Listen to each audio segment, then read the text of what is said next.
The US didn't take long to digest the latest images from the country it still calls Burma. The release of yet more prominent political prisoners, part of the 651 detainees authorized to be released late last year, led to a detailed White House statement about events in Myanmar.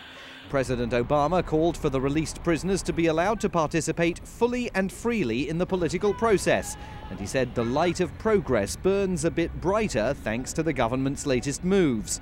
It was left to Secretary of State Hillary Clinton, who visited Myanmar at the end of November, to announce the big news of the day: the restoration of diplomatic relations between Washington, D.C. and Naypyidaw. As I said last December, the United States will meet action with action. Based on the steps taken so far, we will now begin.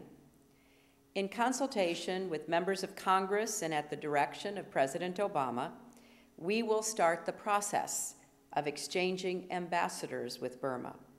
We will identify a candidate to serve as U.S. ambassador to represent the United States government and our broader efforts to strengthen and deepen our ties with both the people and the government. Mrs. Clinton did not specify when the U.S. embassy might reopen in Myanmar, but U.S. analysts say it could play a big role. It's very important. It shows that the U.S. is going to try to match Myanmar's steps. The U.S. will try to take some steps also within the limits of its laws, and that it also will make it more possible for the U.S. Embassy to be active participants on the ground.